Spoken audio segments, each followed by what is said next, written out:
Good morning, YouTube. Welcome to the Reptile Barn. I just want to talk to you guys today about what you'd call the mentor system.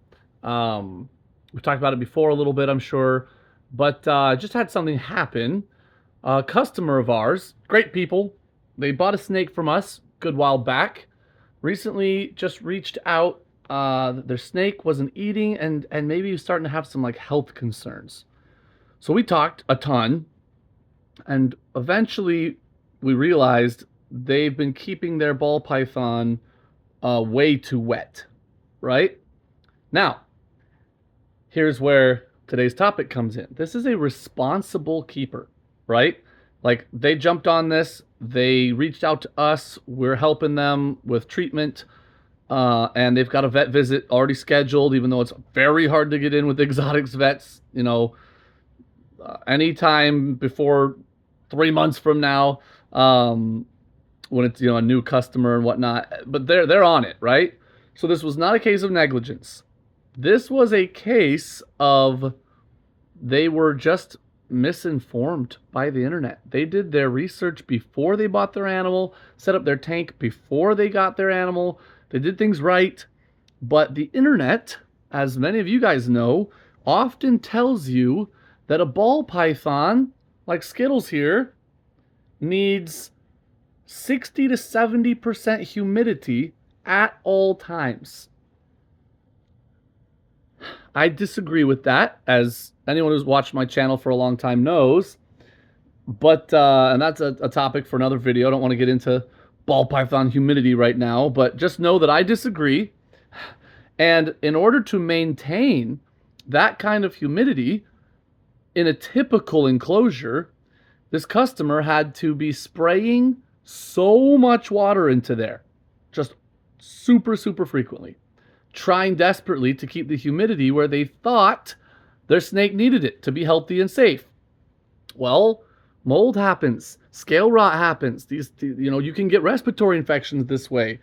And that's what happened.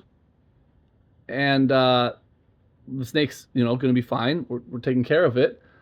But that's frustrating that a really responsible keeper who did their research just happened to read the wrong stuff. How can you avoid that? Well, get a mentor. That's easier said than done. Totally understand. And what do I even mean by that? Typically, I don't mean just somebody who's super knowledgeable about reptiles. If you're like, well, I watch a ton of Clint's Reptiles and Snake Discovery, and I watched a bunch of Brian Barczyk back in the day. That's great. All those people know a lot about reptiles, and I mean a lot. However, you need a mentor. Those are famous people. They don't have time to mentor their millions of fans. They also might not be a specialist in the species that you want, right? What if you're super into a rare species of chameleon? What if you're into Sicilians? What if you're into, like me, sailfin dragons?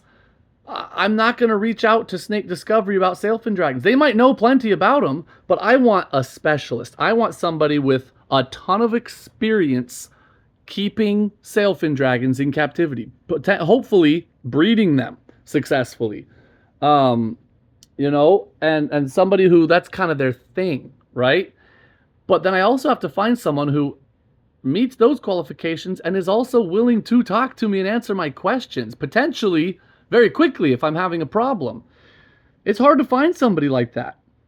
So the nice thing is, much of your research into finding a mentor of this nature is going to be the same research you're doing when you're trying to find a breeder of some of these more rare species, right? As you are getting deeper into finding a breeder, you're searching on Morph Market, you're on Facebook forums, you're asking other reptile keepers, hey, do you know of someone who does whatever the species is? And you're starting to reach out to the breeders and ask them questions and gauge their experience and see how reliable they are, how good of a communicator they are. Well, that's the same exact information you're going to want to know when you're looking for someone who might be willing to help you, right? And be a mentor. And hopefully you're going to make it worth their while business-wise because you might be buying an animal from them. But even if not, you'll be surprised. A lot of these people, this animal, this species is their passion. They're going to be perfectly happy to answer your questions, potentially even if you're not buying from them, right? So what's the benefit here? Well, you don't have to learn by experience. And that could be a negative experience to the detriment of your pet, right?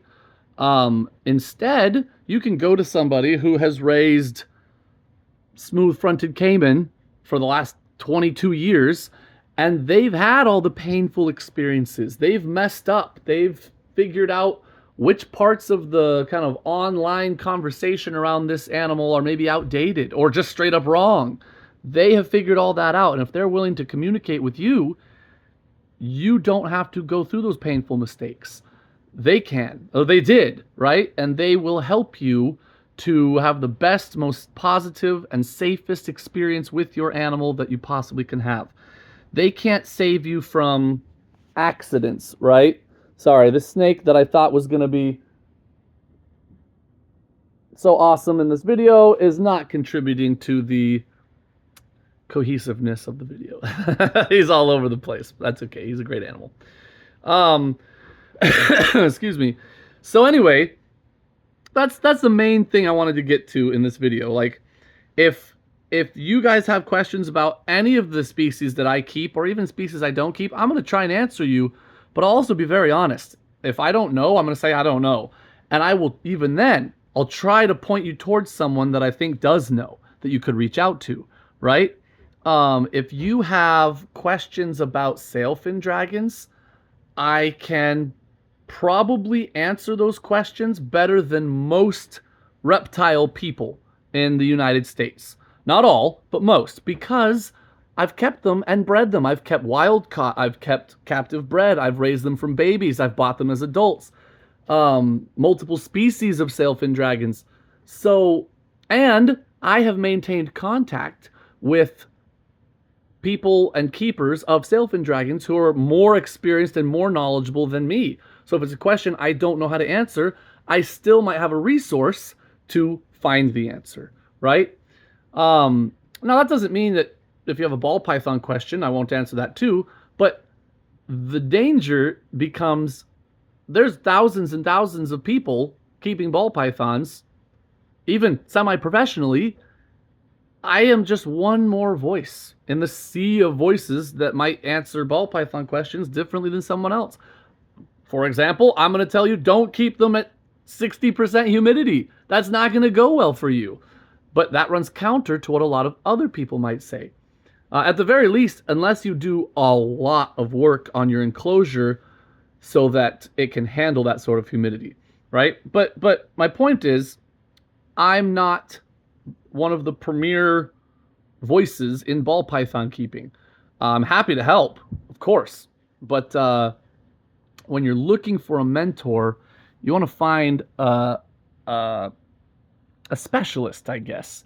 Like, I remember years ago, I had a question about some genetic stuff, and while I had never bought a snake from him, I ended up reaching out to Justin Kabilka, and he answered me.